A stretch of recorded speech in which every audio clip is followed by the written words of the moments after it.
In 2016, Riro, a socially awkward and often teased kid, is constantly made fun of by his classmates for his unlucky attempts at dating. Despite his efforts, he always seems to be rejected.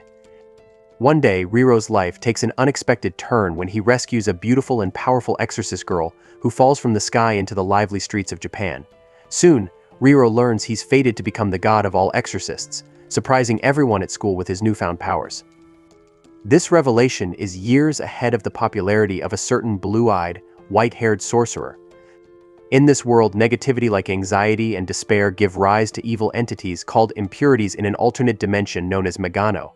These dark spirits, growing stronger on people's fears, sometimes break into the human world. To protect humanity, exorcists are trained to keep these forces at bay. Riro, despite his desire to be a regular guy, is also an exorcist and spends most of his time trying to find a girlfriend rather than focusing on his duties.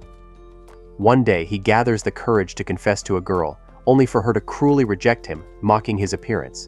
Distraught, he bumps into his childhood friend, Mayura, who encourages him to toughen up. Just then, they spot a group of bullies picking on a small child. Riro tries to intervene heroically, but ends up tripping and crashing into a pole, embarrassing himself yet again. Meanwhile, on a train ride back from school, Benil, a young girl destined to lead the Adashino clan, finds herself in the middle of an impurity attack as the lights flicker out. Her spirit warns her of the impending danger, and she quickly uses a talisman to open a gate to Megano, ready to fend off the attacking creatures. At the C dormitory, where exorcist trainees live, an elder named Zen Kichi senses the disturbance at the train station. He sends cadets Ryogo, Atsushi, and Chinook to respond, urging Riro to come along. However, Riro refuses, saying he's done with exorcism. The others leave without him, with Atsushi grumbling about how Zen Kichi babies Riro, who is the only survivor of a tragic incident at the Katsuki dormitory 2 years prior. Back at the train, Benil defeats the impurities with impressive agility but becomes too exhausted to move, collapsing from the sky after the fight. She plummets toward a river beneath a bridge, where Riro happens to be sulking. Seeing her fall, he leaps in an attempt to save her, forgetting he can't fly, leading them both to tumble into the water. After swimming to shore, Riro finds himself entranced by her beauty. The girl shows him a map, pointing to a place near Narukami Station, and he decides to accompany her. Along the way, she spots a candy store but admits she has no money. Riro generously offers his wallet, only for her to spend everything on sweets and even scolds him when he asks for a taste. Continuing their journey, they witness children mysteriously vanishing. Realizing it's the work of an impurity, Benil opens a portal to Megano, pulling Riro in with her. Inside, she saves the children by dispatching a monster but is soon surrounded by more. She activates a charm to enhance her abilities, slicing through the creatures in an instant. Just as she's healing one of the kids, a massive spider-like impurity appears. Benil tries to fight it off but is easily thrown to the ground. Desperate, she hands Riro a gate charm, urging him to escape with the children while she makes a final stand against the creature. Riro warns her that she's no match for the enormous creature and should retreat with him and the others, but she confidently insists she's strong enough to defeat all impurities in existence. Ignoring his plea, she leaps back into the battle, while Riro, watching her struggle, recalls his own journey as an exorcist. Meanwhile, Bano is thoroughly outmatched by the monster, ending up thrown around like a ragdoll. When it seems all hope is lost, Riro steps forward, reconsidering his decision to avoid exorcism. He taunts Bano, saying she got beaten far too easily for someone who claims to be so strong. With that, he activates his rare dark charm, transforming his arm into a demonic force. He strikes the creature with a single earth-shattering punch, reducing it to nothing. Bano, stunned by his raw power, remarks that she's never seen such strength. Riro, however, dismisses it as a curse rather than a gift. Elsewhere, a white-haired figure stares into flames, muttering a prophecy about Riro and Bano as the destined twin-star exorcists back in Megano. Riro tells Bano to keep his powers a secret, insisting he has no desire to be an exorcist anymore. Frustrated, she stomps on his foot and returns everyone to the real world, muttering about her dislike for him. Riro then remembers he left his bag by the river and heads back to retrieve it before returning to the dorm. Upon arriving, he finds everyone gathered around Bano, treating her with admiration. When he questions why she's there, the elder explains that she'll be staying at their dorm too. Riro voices his annoyance, only to be interrupted by Bano's familiar, Kako, who pounces on him, warning that anyone who insults Bano will answer to it. Annoyed, Riro brushes it off and heads to his room. The next morning, at dawn, Bono bursts into Riro's room, eager to challenge him to a sparring match to see who's the better exorcist. Riro scoffs, saying he couldn't care less and has no interest in exorcism anymore. Just then, Ryogo announces they've detected another impurity attack. Riro kicks Bono out, insisting he won't go back to Megano. Determined, Bono volunteers for the mission, and once in Megano, she swiftly defeats a giant frog-like monster, all the while thinking about Riro's decision to quit exorcism, despite his strength. On their way back, Ryogo asks Bono if Riro fought an impurity the day before, then shares that he's Riro's childhood friend and moved to the C dorm 5 years ago, with Riro joining 3 years later. He recalls that Riro once dreamed of becoming the strongest exorcist, dedicated to purging all impurities. Bono finds herself wondering what changed him so drastically and relates to his former ambitions, wishing she could remind him of that passion. Later, Riro accidentally stumbles into Bono's bath, leading her to chase him down, sword drawn, intent on making him pay for the intrusion.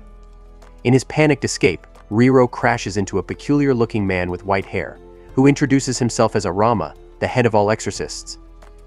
Arama explains he was robbed by a thug earlier and lost all his belongings. He's come to make an announcement, so he instructs the elder to gather the exorcist leaders at the Hall of Five Mirrors. The leaders assemble in an underground chamber beneath a shrine, where Arama reveals he's received an Oracle Moiko, a legendary sorcerer fated to cleanse the world of impurities with unmatched power, will soon be born.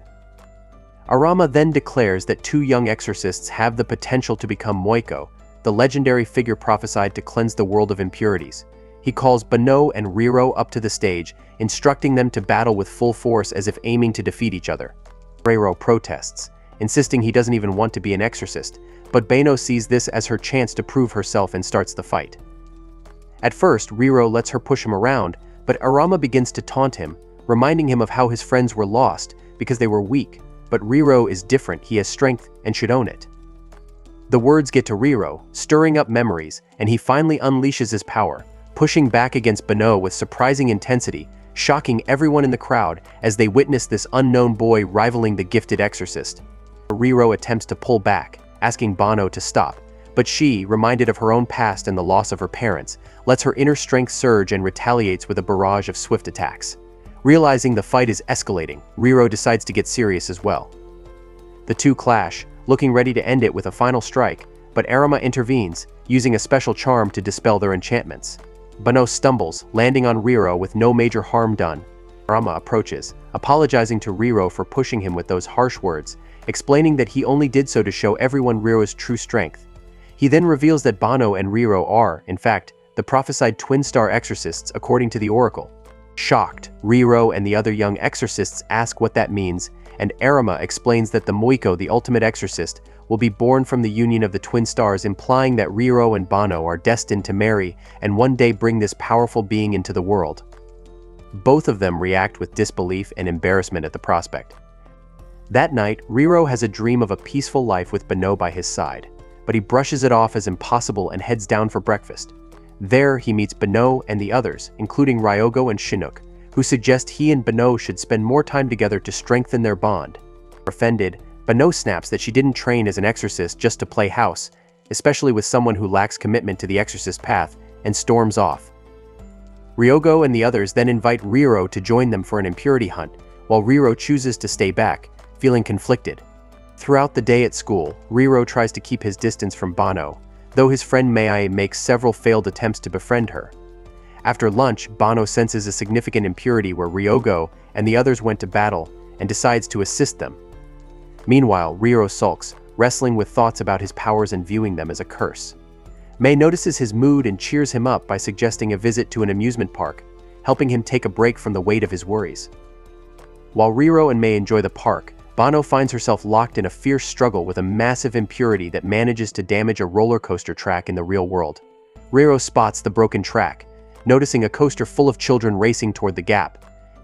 Without hesitation, he rushes to the ride, climbing up to help, and manages to get the kids to safety. Mei later praises him for his bravery, telling him she believes he has the potential to be incredibly strong. Riro thanks her, grateful for her friendship, and heads back to the dorm. Upon returning, he sees Ryogo and the others coming back from their mission, confirming that the battle went well. Across town, Arama is meeting with the 12 Guardians, the era's most powerful exorcists, discussing the twin star exorcist prophecy. One of them, Ikaruga, expresses doubt about Riro's worthiness for the title, still unsure if he's the right choice. Later that evening, Ryogo sits down with Banno, explaining Riro's troubled past and why he resists the exorcist life. He's haunted by memories, likely suffering from PTSD. Despite this, Ryogo believes Banno could be the one to help Riro find his way back to his true self, knowing Riro's remarkable potential. The next day, Riro goes out for a walk, reflecting on everything Ryogo shared with Banno and recalls how much he's always valued their friendship. Riro's brother, along with Ryogo, Atsushi, and Chinook, heads out to investigate a haunted house that reportedly caused 11 people to disappear in just a month. They suspect powerful impurities are involved and plan to clear the place out, but soon after they enter, they're ambushed. Ryogo ends up trapped in Megano, surrounded by impurities, with no gate charms left to escape. Back at the dormitory, Atsushi and Chinook inform Riro of Ryogo's situation, and he quickly seeks Banno's help. Together they rush into Megano, defeating the impurities with ease like the powerful duo they are. They rescue Ryogo, who's battered and exhausted, and Riro apologizes for arriving late. Riro has Atsushi and Chinook escort Ryogo back to the dorm, but he lingers to thank Banno. She teases him, saying he's usually pretty useless, but admits he's impressive in battle. Their bond strengthens slightly. Meanwhile, in Kyoto, Arama holds a meeting with the 12 Guardians and assigns Ikaruga to investigate the surge in impurities around Narukami. He suggests Ikaruga pay the twin star exorcists a visit if he's curious. Back in the hospital, Riro checks in on Ryogo, who's recovering from his injuries.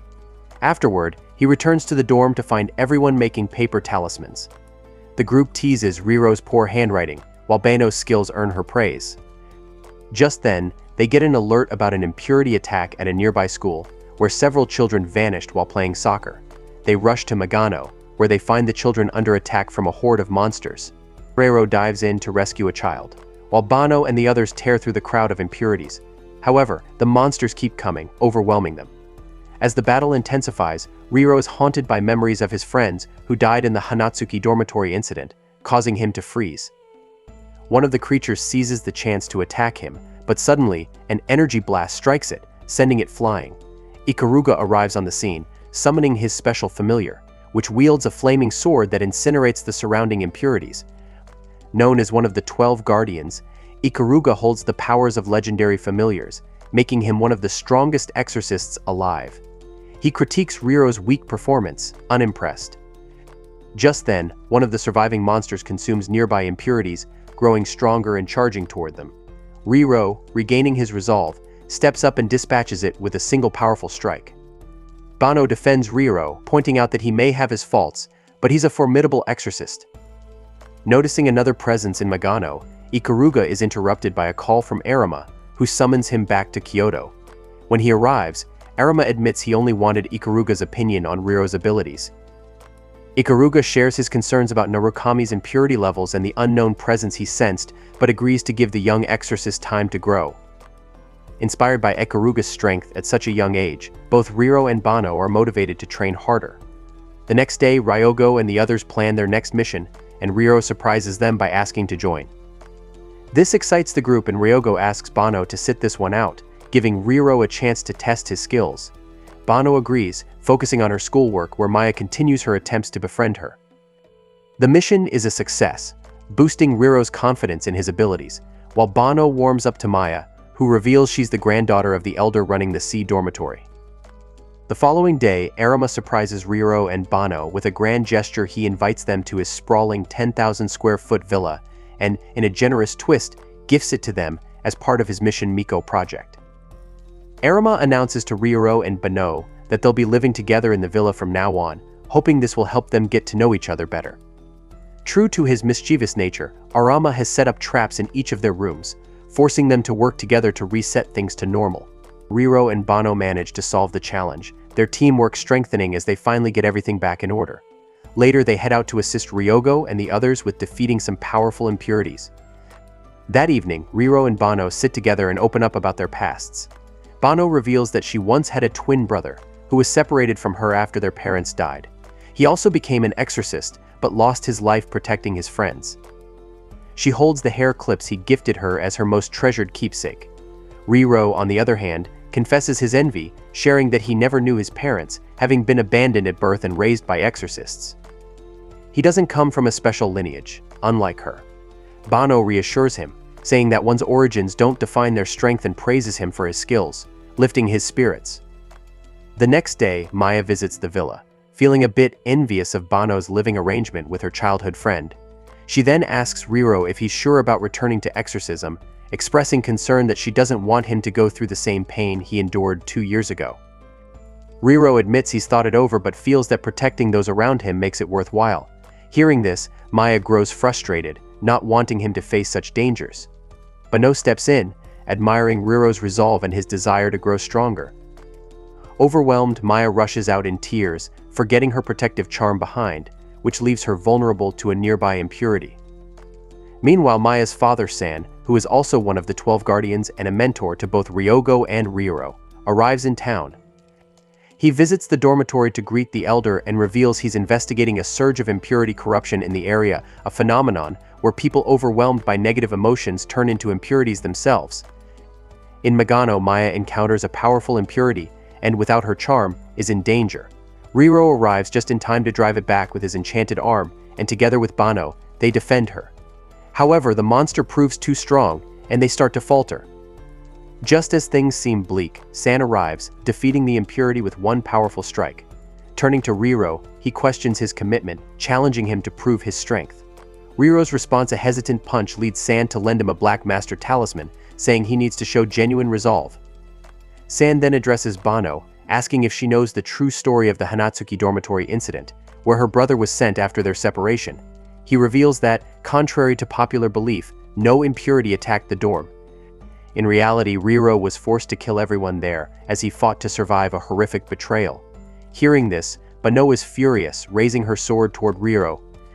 San stops her, saying there's more to the story, and suddenly, a mysterious boy steps forward. It's Udo, Bano's brother, who is presumed dead. Seeing Udo, Riro's anger flares as he charges toward him, but Udo casts a binding spell without using any charm papers, trapping Riro. San explains that, on that tragic day, Udo locked the children in the dorm and conducted forbidden experiments, attempting to turn them into impurities. Riro survived because he was forced to fight off his corrupted friends, killing them to stay alive. The trauma of that night shattered his dream of becoming the strongest exorcist. Bano, devastated, pleads with Udo, asking if this is all true. Coldly, Udo mocks her, calling her weak and dismissing her as insignificant, telling her to leave him alone. Udo sneers at Bano, accusing her of being too weak to understand his true intentions. He mocks their parents as worthless and feeble, claiming their weakness led to their deaths. Turning his attention back to Riro, Udo makes a shocking proposal. He asks Riro to join him as his right-hand man. Riro glares at him, calling him a fool, and says he'd rather die.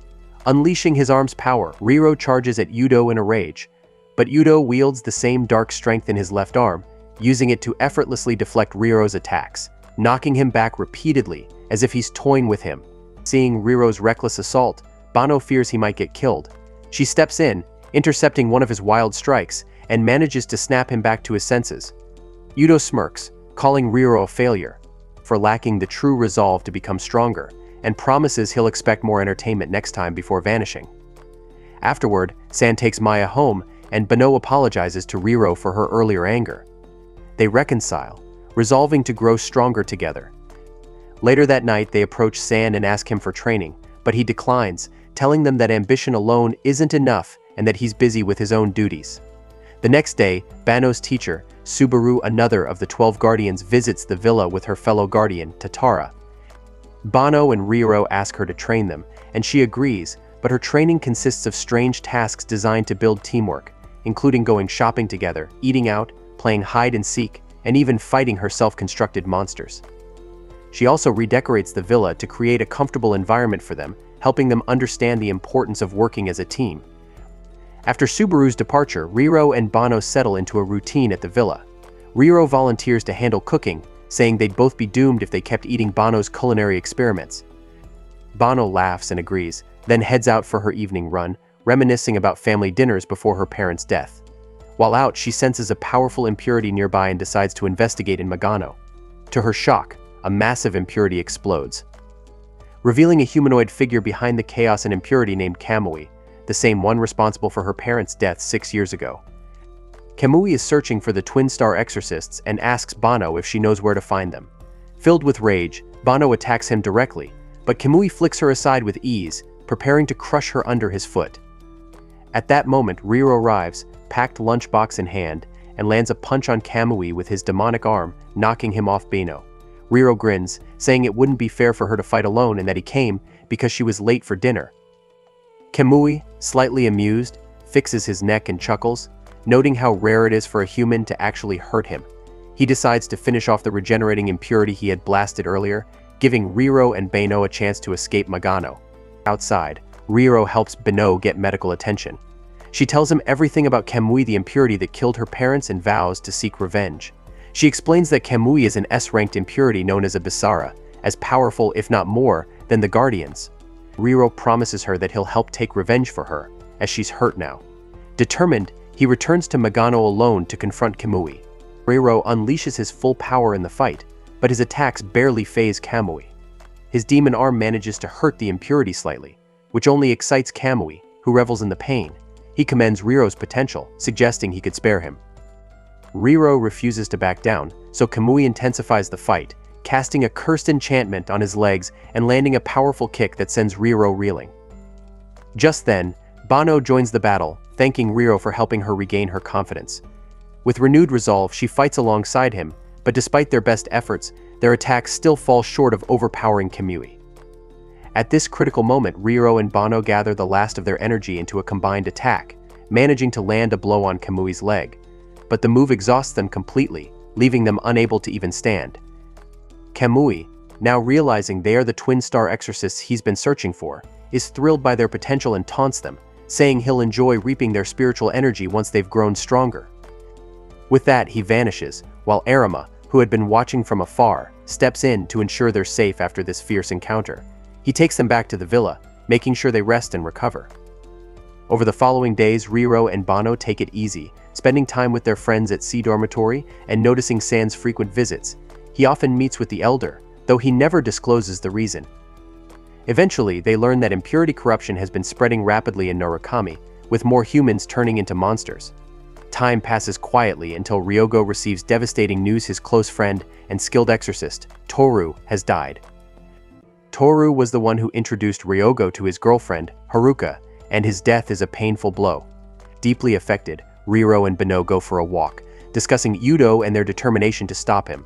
Suddenly, they sense a powerful impurity and enter Magano to confront it. To their shock, the impurity is a corrupted human, making the battle even more challenging. San arrives and orders them to leave, telling them they're too inexperienced to handle this. Once they retreat, San confronts the impurity alone, only to reveal it was actually Toru. Later, San confides in the elder at C dormitory. The elder encourages him to let others bear the weight of these difficult missions, as it's painful for him to face former students turned into monsters. But San insists, saying it's a burden he alone should carry.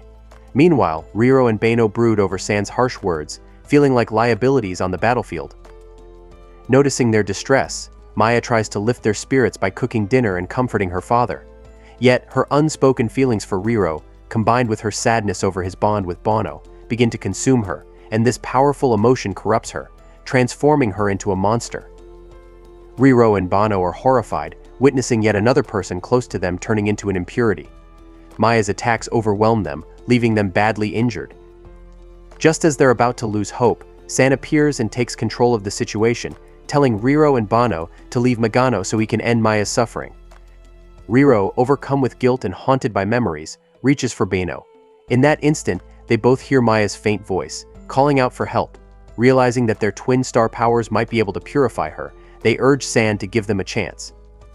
With renewed hope, they devise a plan to use a technique called resonance, which amplifies two exorcists' power when they synchronize perfectly. Together, Riro and Banno perform the technique, and to their relief, it purifies Maya, returning her to her normal self. Riro, overcome with emotion, tearfully wishes he'd had this power 2 years ago, believing he could have saved the children at Hitsuki dormitory. At that moment, Udo arrives, smugly asking Riro if he enjoyed his gift. Riro lunges at him in fury, but San restrains him, warning that their energy is depleted from the resonance. San steps forward, ready to face his former student, declaring that he'll personally handle this.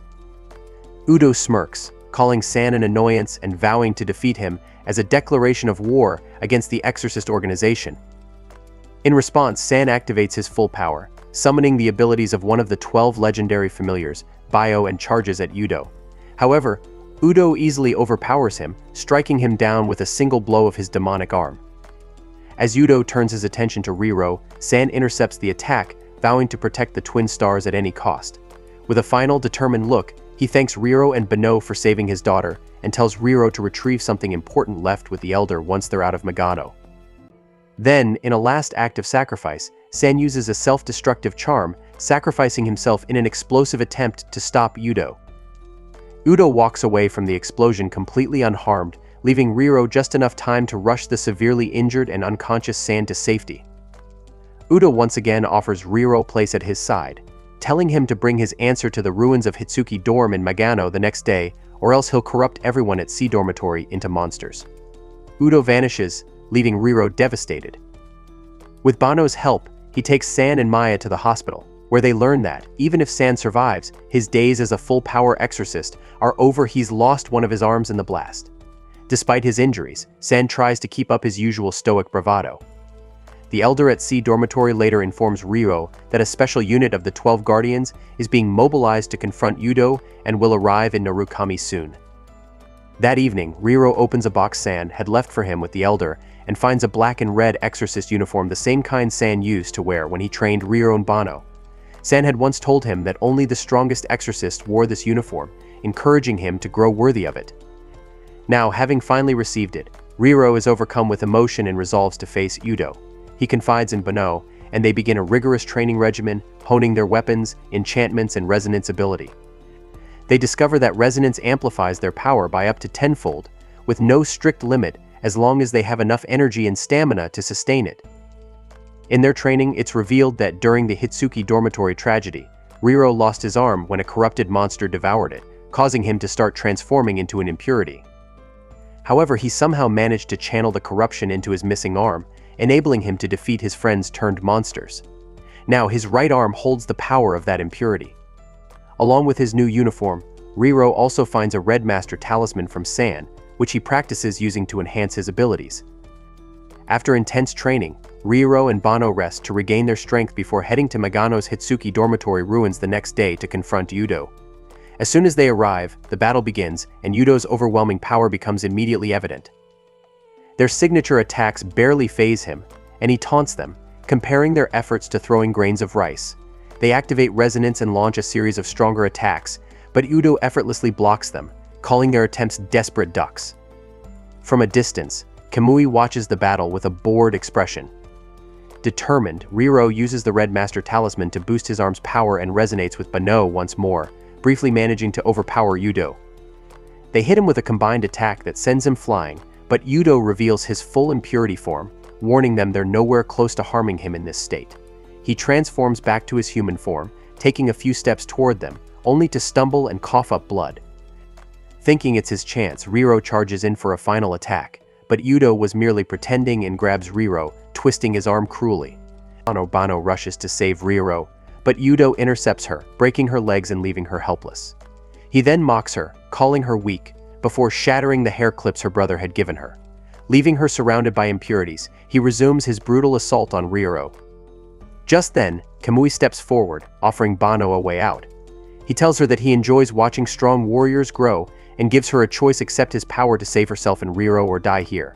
Struggling with the decision, Bano ultimately accepts, and her legs transform into powerful white demonic claws, filled with the energy of a Basara.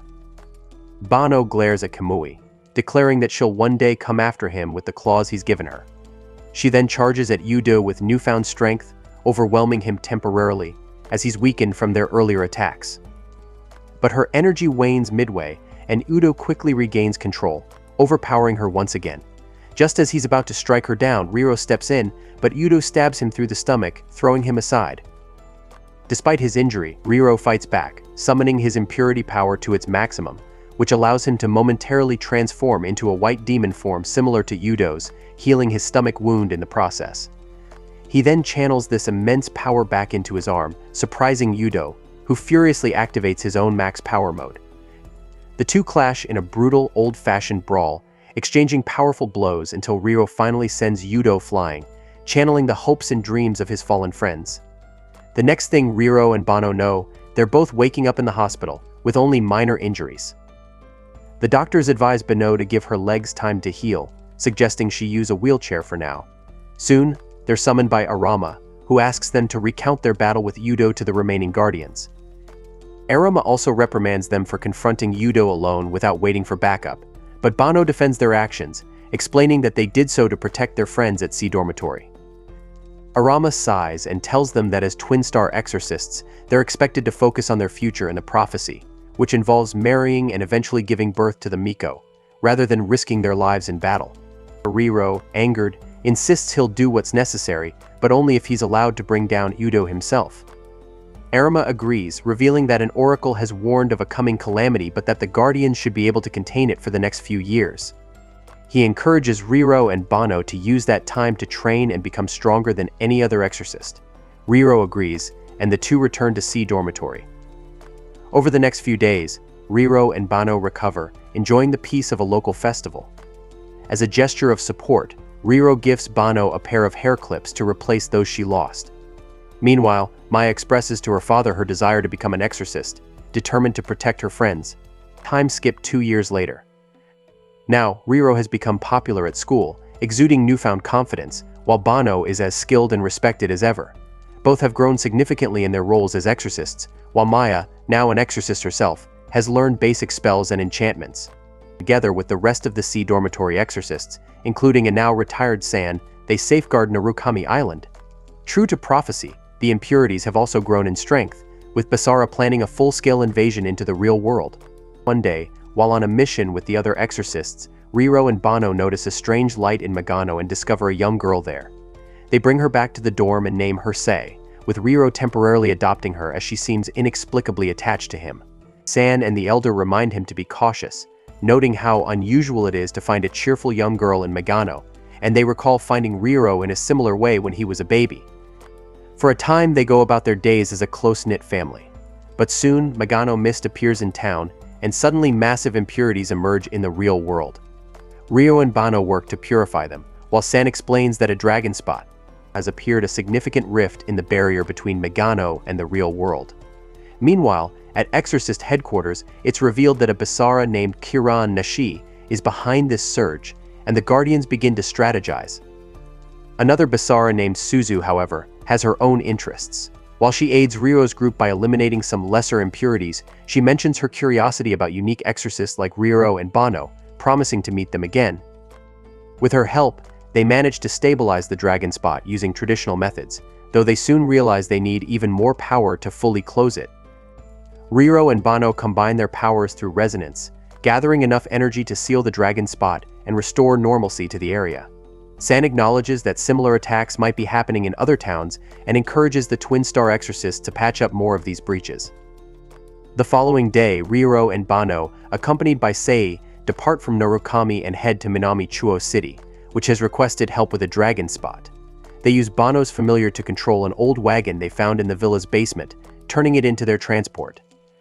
On their journey, they encounter Moro, a Basara who gives them a tough fight. Just as things look grim, Sei comes through by delivering a sealing talisman mid-battle, allowing them to finally close the dragon spot. Their next mission takes them to an amusement park, where an impurity is close to evolving into a Basara. The lion-like impurity retains traces of human emotions and desires to see something beautiful before it loses itself entirely. While exploring the park, Sei befriends the impurity, extracting a promise from it not to harm humans. Riro, Banno, and Sei try to fulfill the creature's wish by lighting up the amusement park. However, two guardians, Miku and Sakura, arrive and eliminate the lion impurity, but not before it peacefully fades, gazing at the beautiful lights. Miku and Sakura patch the dragon spot and sternly remind the twin stars to take their mission seriously, as lives depend on it. The next assignment brings them to Hai, where they meet a famous Japanese baseball player named Kaz. Their target is a Basara named Yamato, and two guardians, Naromi and Cordelia, join the mission. The guardians instruct Riro and Banno to focus on sealing the dragon spot while they hold off Yamato, The plan is successful, driving the impurities out, but Yamada manages to escape. Meanwhile, Kiran Nashi, the Basara behind the dragon spots, travels to Magano and meets with the twin Basara, Chua and Mamachi, telling them about the twin star exorcists and how they could be a valuable source of entertainment and a potential threat to their plans.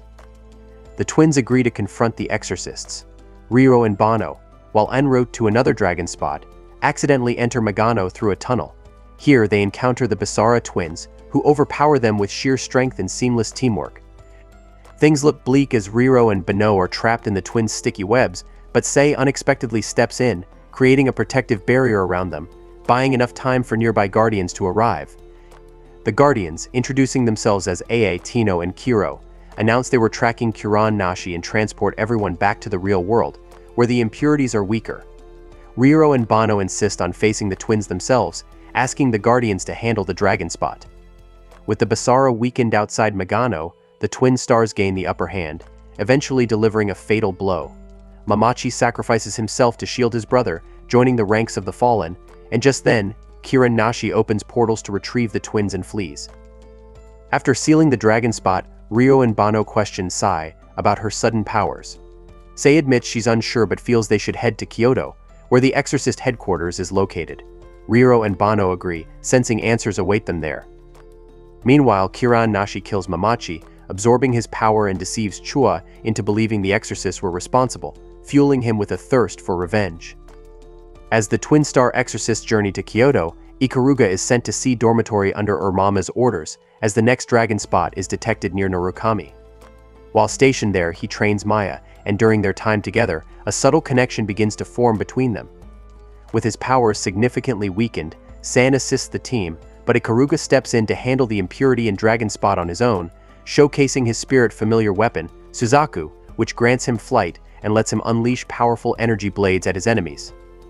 Meanwhile, Riro, Bano, and Sei are en route to Kyoto when they receive a call from San, informing them of a massive dragon spot nearby. He requests they seal it before moving on, and they agree. However, as they approach, they're ambushed by a Basara named Kanasa, who introduces himself as one of the most formidable Basara, warning them that they stand no chance against him. Kanasa begins by firing from afar, letting Riro and Bano approach in close combat only to reveal he's even more deadly up close. Using guns as an entry welcome, he tells them that if he fought at full power right away, they'd have been defeated instantly. Riro, tired of his taunts, attacks Kanasa, but his punches barely register. Unfazed, Kanasa laughs, comparing their efforts to flies buzzing around, and proceeds to demonstrate the vast gap in their abilities, leaving them paralyzed with fear. Just as it seems hopeless, Sei steps in to protect them, but Kanasa quickly overpowers her too. He decides to capture Sai, only to be struck from the side by a powerful attack. The strongest guardian, Tenma, arrives, swiftly taking over the battle. With ease, Tenma overpowers Kanasa, finally slicing him in half with a blunt blade and dismissing him as a total bore. Turning to the dragon spot, Tenma casually commands it to close, and it responds to his overwhelming spiritual energy, sealing itself. Afterward, Tenma escorts the twin stars and Sei toward Kyoto, parting ways once they reach the city. Upon arrival, Bano receives a call from Arima, who informs them that he's discovered the root cause of the dragon spot's sudden appearance and requests that they bring Sei to headquarters. Meanwhile, it's revealed that a massive tree exists beneath the Exorcist headquarters, created by the legendary originator of Exorcists, Abe no Saimei. This tree serves as a barrier separating Magano from the real world. However, Kuranashi has managed to infiltrate the area, damaging one of the tree's branches, which has weakened the barrier and triggered the dragon spots across the country. There are two ways to repair it: a heavenly blue earth ritual requiring an immense amount of spiritual energy, or reattaching the severed branch to the tree itself. Arama begins preparations for the ritual as a precaution, instructing all guardians to assemble in Kyoto. After his assistant departs to deliver the message, Kuranashi suddenly emerges from Arima's shadow and attacks. Arima, however, anticipates the ambush, using a paper clone technique to outsmart Kuranashi, and chases him into Magano. A fierce battle ensues, during which Arama manages to damage Kuranashi's mask, allowing him to sneak back inside the Exorcist barrier. However, Kuranashi lays a trap, sealing Arama within the real world, leaving him unable to join the battle in Magano. Meanwhile, the twin stars arrive at headquarters, where they are led to the tree's underground chamber. There, Subaru and Tatara reveal a shocking truth: Sei herself is the broken branch of the tree. Riro and Bano are horrified and vow to protect Sei, refusing to let her be sacrificed to restore the barrier. Subaru explains that without Sei's willing return to the tree, the barrier will continue to weaken, making the ritual their only option. She also mentions that they are short one participant, as Son has retired, and they need 6 exorcists to channel their energy for the ritual. Each exorcist will be assigned a guardian for protection, as the ritual is expected to draw impurity attacks. Riro and Bano are assigned to protect Tenma, and the ritual begins. At the same time, Kuranashi absorbs energy from all the closed dragon spots, gathering it to open a massive dragon spot in Kyoto. The guardians initiate the ritual, but even with their combined efforts, it's insufficient to seal the dragon spot. Ryo and Bano join in, using resonance to amplify their energy, but they quickly exhaust themselves without making any impact on the massive breach. Seeing her friends in danger, Sei makes the difficult decision to return to the tree, where her presence repairs the barrier, protecting everyone. Following the incident, Riro and Bano return to Narukami, taking a few days to recover. Reflecting on his bond with Sei, Riro realizes how deeply he relates to her situation and approaches San, asking about his origins and how the Exorcists found him.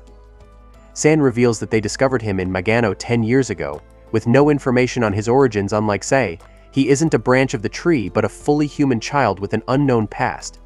With Bano's support, Riro ventures into Magano to search for clues about his origins, but their exploration yields no new insights. Meanwhile, Arama's attendant steps up as the acting head of the Exorcists, announcing a tragic oracle indicating Arama has died. Gathering the 12 guardians, the attendant declares their intent to avenge Arama by hunting down Kuranashi.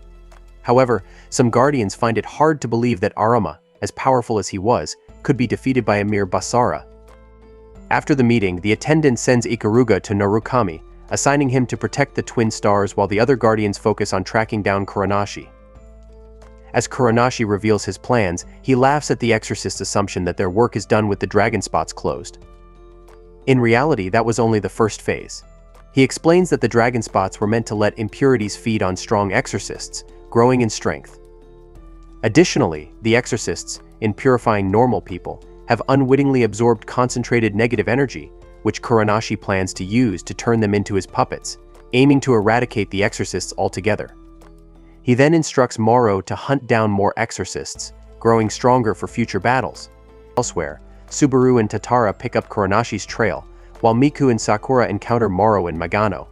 Moro has a dark history with Sakura. She killed Sakura's father, who was a close friend of Miku's. Upon seeing Moro, Sakura, overcome with rage, charges in to avenge her father. She recklessly unleashes a flurry of attacks, but Moro, taking advantage of her lack of focus, overpowers her, slamming her into a building.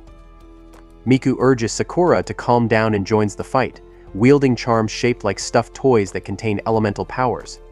At first, she manages to keep Moro at bay, but when Moro attacks the injured Sakura, Miku diverts her focus, and Moro seizes the opportunity to knock her down. After regrouping, Miku and Sakura resolve to face Moro with cooler heads. Miku initiates the second round, activating her special technique, which allows her to battle from within a giant stuffed toy. She briefly gains the upper hand, but Moro counters by transforming into a giant form, tearing Miku's toy apart. While Moro is preoccupied, Sakura seizes the moment, delivering a powerful strike.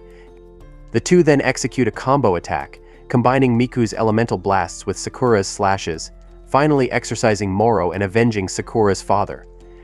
Meanwhile, Kuranashi checks on Moro's defeat, vowing to avenge her. Back in the real world, Riro and Bano begin studying exorcist history, hoping to learn more about Riro's origins. The next day, Riro endures a rough training session with San, but Bano cheers him up with encouraging words. Just then, Maya walks in, misunderstanding the scene and thinking they're sharing a kiss, creating an awkward moment. After Riro clears things up, they all head to school together, where they find that Ikaruga has joined them as a transfer student, revealing his role as their bodyguard. Elsewhere, Kuranashi's sinister plan unfolds as exorcists from across the country fall into a trance-like state and walk into Magano under his control. A few days later, Riro trains to develop a new move that would allow him to protect multiple allies at once on the battlefield.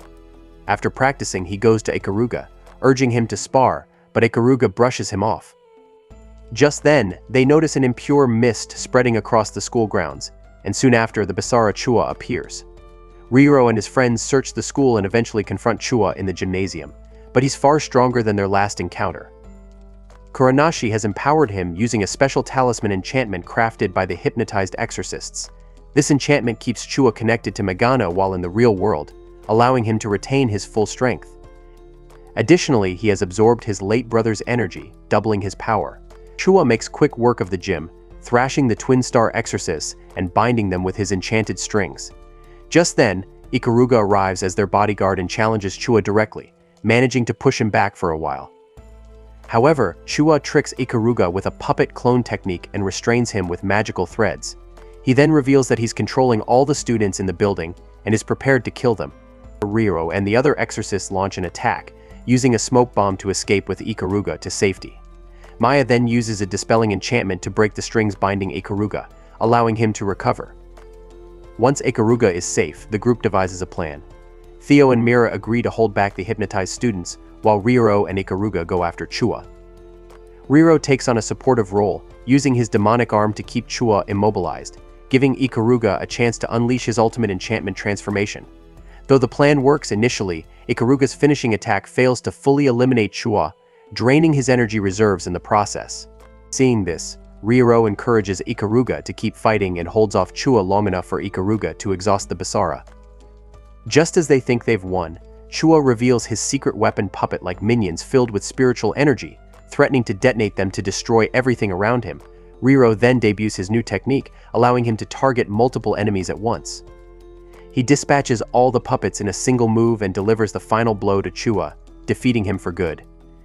While the battle rages on at the school, Kuranashi enacts his plan, initiating a curse ritual that spreads negative energy throughout Narukami.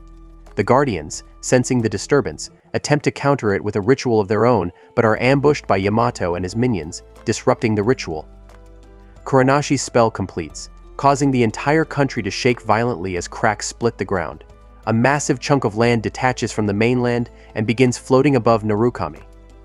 The exorcists soon discover that Kuranashi used the kidnapped exorcists to amplify the energy of the impurities and channeled the negative emotions from the Dragon Spot incidents to activate this powerful spell. Sun explains that 600 years ago, a similar phenomenon occurred when a Basara separated villages from the earth, and the culprit was none other than Kuranashi. Riro and Bano hurry toward the dormitory to check on their friends but are intercepted by Kuranashi himself. He reveals his face, with both eyes appearing strikingly human, and explains that the stronger an impurity becomes, the more human it appears. He then challenges them to a game and activates his spell's full power, summoning a massive tree-like impurity from the ground, its many eyes and tentacles hungry for spiritual energy.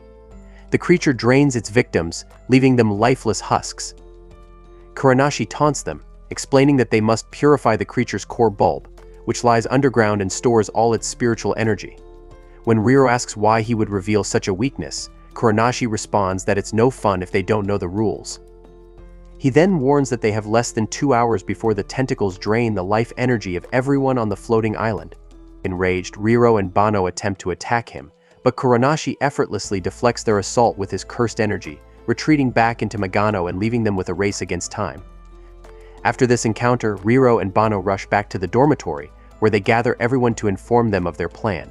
The strategy centers around San and Maya heading underground to purify the tree monster's core, or bulb, while the Twin Star Exorcists and the others keep the creature occupied from above, forcing it to exhaust its energy. The operation begins smoothly, but as San and Maya near the bulb, the monster retaliates, attacking them with countless tentacles. San pushes himself to the limit, using Bieo's power despite the intense strain on his injured body. Maya sees her father struggling and fights alongside him with determination, but their purification attempts fall short. Suddenly, Kuranashi appears, mocking their attempt to target the bulb. Commanding the giant tree creature, he summons one of his hostages, Maya's mother, Yukari. Her appearance enrages both San and Maya. San calls Kuranashi a monster and attacks him from behind, but Kuranashi easily counters, complementing San's background in covert operations. It's revealed that San once led a secretive organization similar to the Anbu, taking on grim tasks like eliminating corrupted clan members. This includes having taken the life of Maya's uncle, a mission that led him to Yukari. Although he'd killed her brother due to his impending transformation into a monster, Yukari had ultimately forgiven him, and they married. Fueled by a desperate resolve, San vows to save Yukari. He unleashes the last of his energy, calling on Biao's power to enter an enchanted transformation, landing a powerful blow on Kuranashi. However, Kuranashi, barely affected, absorbs the attack effortlessly. Seeing her father's sacrifice, Maya steps up to protect her parents, though her attacks seem ineffective. San notices that Biao is resonating with Maya's energy and gives her the talisman. Biao's spirit speaks to Maya, telling her that true power lies in the desire to protect loved ones. Their energies resonate, empowering Maya to fight Kuranashi on nearly equal terms. In the heat of the battle, Maya successfully purifies the bulb, forcing Kuranashi to retreat to continue his plans. Meanwhile, outside, Riro and Bano, along with other guardians, battle the massive tree creature. With the bulb purified, the creature's regeneration stops, and they manage to destroy its core. As a result, the entire floating island begins to descend back toward the mainland. Acting quickly, the guardians clear the remaining impurities and use their spiritual energy to stabilize the landmass, guiding it safely back to its original position. With the city grounded, everyone believes the crisis is over. But Kuranashi springs his trap, activating the same dark spell he used against Arama, sealing the weakened guardians in a shadowy dimension. Kuranashi then lures the twin-star Exorcists into Magano, where he has imprisoned the guardians, siphoning their spiritual energy through massive tree roots. When Riro tries to rescue them, the roots begin to drain his power as well. Kuranashi reveals that this scheme has been 120 years in the making, using the guardians and other exorcists to amass an overwhelming amount of spiritual energy for himself. He captures Ryo and Bano, forcing them to watch helplessly as he absorbs the guardians' power. This transformation grants Kuranashi an immense new form, an eerie mirror of a powerful villain from Bleach, exuding the combined strength of every exorcist he's captured, including the 12 guardians. Kuranashi taunts the twin stars, giving them a chance to run, but Riro and Bano, despite being outmatched, decide to confront him head-on. Predictably, Kuranashi easily overpowers them, even more so now with the guardian's energy flowing through him. But, just as all seems lost, Tatara breaks free from his bindings. Revealing his true nature, he's not human but a legendary spirit familiar who has battled Kuranashi for 600 years. Tatara charges into battle at full force, but Kuranashi, now wielding the abilities of all the guardians, proves too powerful. Even with Tatara's true form unleashed, the vast power gap between him and Kuranashi remains insurmountable. Seeing Kuranashi's overwhelming power, Tatara decides to unleash his final move, channeling his life force into a devastating curse of deterioration that eats away at Kuranashi's essence. Kuranashi, wounded but unfazed, mocks Tatara's last effort and turns to an entity Yudo that he's pulled from deep within the roots of Magano. Kuranashi intends to absorb Yudo to bypass the curse, but the move backfires spectacularly. Yudo seizes control, absorbing Kuranashi instead, along with all the stolen powers, and then greets Riro with a chilling, familiar smirk. Udo lures Riro and Bano to the depths of Magano, where the barrier between the worlds is thin. There, he traps Bano in a barrier, taunting Riro by ruthlessly battering her to provoke him. Udo explains that during the time he was part of the tree, he synchronized his mind with the tree's creator, Abe no Saimei. Revealing a decayed corpse Saimei's, he claims to have absorbed Saimei's knowledge and power, becoming the most powerful being across both realms. Udo then tells Riro a shocking truth: he himself is an impurity, a revelation that shatters Riro. Udo intensifies his assault on Bano, driving Riro into a rage reminiscent of the tragic dormitory incident, pushing him to the edge. Finally, Riro snaps, channeling his rage into a burst of pure energy that actually wounds Udo. As Riro's form glows brighter, transforming into a state of pure power, Irma suddenly appears from a portal, casting a calming spell that puts Riro to sleep before he loses control. Arama then distracts Udo with a binding spell, using the moment to dispel the barrier around Bano with a secret family technique. Summoning his familiars, Arama manages to hold Udo back just long enough to retrieve Ryo and Bano, retreating with them to the real world. Back in reality, Bano takes several days to recover from the brutal battle, while Riro heals faster. Meanwhile, Arama confides in San and the Elder, revealing that he had used Kuranashi's death as a cover to perform a forbidden ritual, allowing his soul to travel back 1,000 years to the time of Abe no Saimei. There he learned the origins of Magano, the Exorcists, and the true nature of impurities. Arama explains that the world is balanced by two energies: yin, which represents destruction, and yang, which symbolizes creation. Saimei discovered that yin energy, fed by human negativity, was threatening the world by generating impurities, so he created Megano to contain it. Despite Saimei's efforts, yin energy continued to grow, forcing him to create the 12 familiars from yang energy and grant their power to chosen exorcists, establishing the 12 guardians. These guardians, along with the exorcists, were meant to maintain balance by purifying impurities that spilled into the real world. Later, Arama visits Riro to explain his true origins. According to Saimei's plan, he created a being from pure yin energy, a king of cataclysm designed as a failsafe to eliminate humanity if it threatened to overwhelm the world with negativity. Riro, as it turns out, is this king.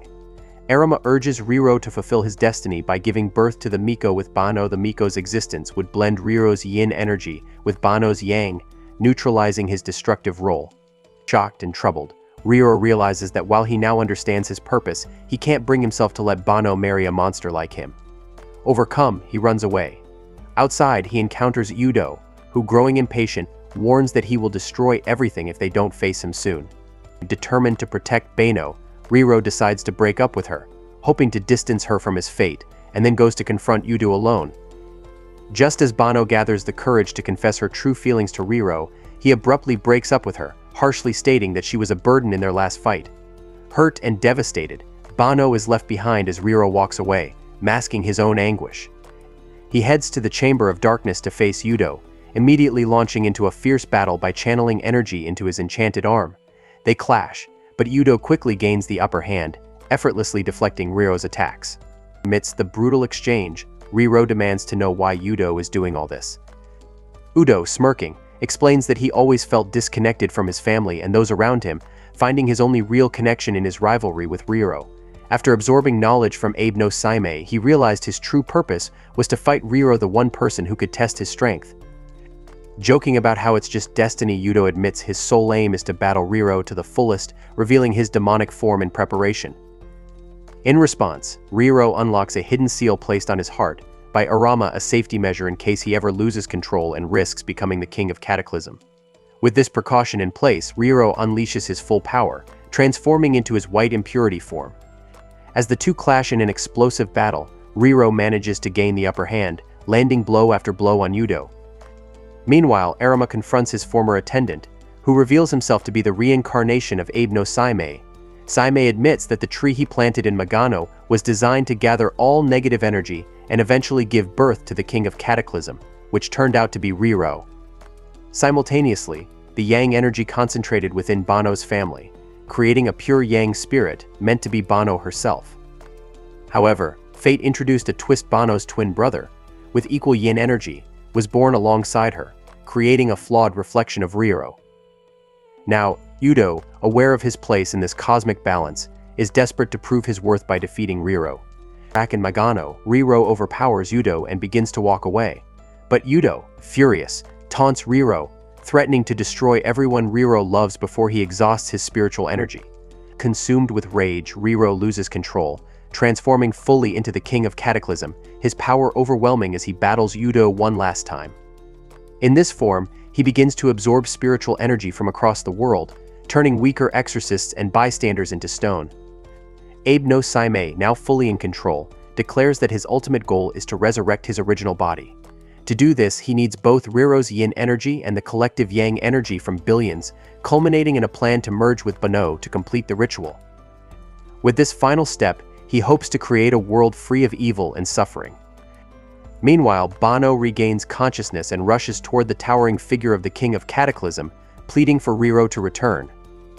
Saimei descends to explain his vision of a utopia where negative emotions no longer exist, extending an offer if Banno agrees to merge with him, he will return Riro to his original self. He even shows her a glimpse of his perfect world, a bland, emotionless place where everyone feels constant, superficial happiness. Banno, rejecting this shallow vision, reluctantly agrees to the ritual if it means saving Riro. The resurrection ritual begins, and Riro awakens in a mystical temple beside Arama, who explains everything. Determined to rescue Banno, Riro joins his friends, who lend him their strength and enchantments, helping him reach the giant tree at the heart of the city where Saimei's ritual is taking place. Together, they race to stop Saimei, with Riro's friends sacrificing their energy along the way to propel him closer to the top, where he prepares for the final battle to save Bano and end Saime's plan once and for all. With Riro now their only hope, Arama gives him all his remaining spiritual energy and enchantments, empowering him to reach the top of the giant tree. There, he finds Bano sealed inside a crystal prison.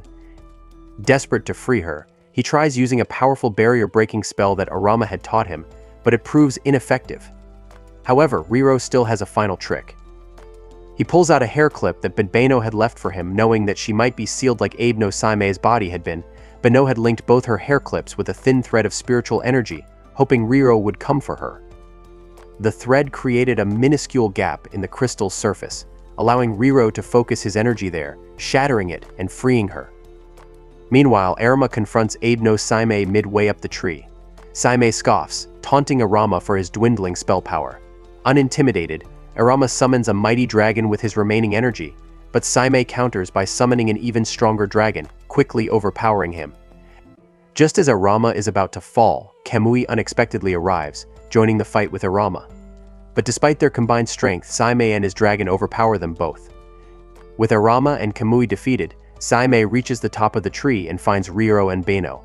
He reveals that while Bano was trapped, he extracted her yang energy, preparing to begin his ritual to create a pure world.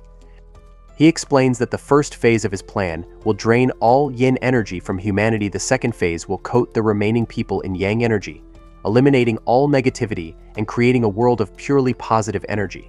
Riro and Bano attempt to stop him, striking the tree's core with their combined resonance energy, but it barely leaves a mark. They plead with Saime, arguing that humanity deserves another chance. Saime, however, is resolute. He says he's waited 1,000 years, hoping humans would evolve beyond negativity, but their constant conflicts only intensified. The very awakening of Riro as the king of Cataclysm confirms his beliefs. He then uses a spell to knock Riro and Bano unconscious, telling them there's nothing they can do. While unconscious, Sei connects with their minds, allowing them to hear the voices of everyone who had their spiritual energy stolen, including the 12 guardians.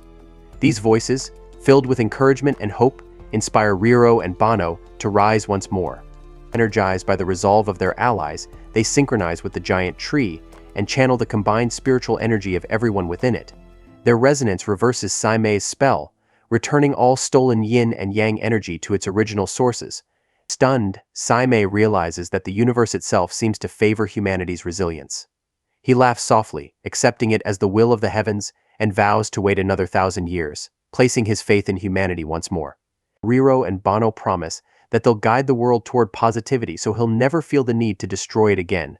With that, Saime vanishes, and the battle to save the world comes to a peaceful close. Days later, the Exorcists celebrate Ryogo and Haruka's wedding, with Riro, Bano, and all their friends attending. In the final moments, Riro confesses his feelings to Bano, and they share a kiss, marking a new beginning for the twin-star Exorcists and bringing the first season of their story to a close.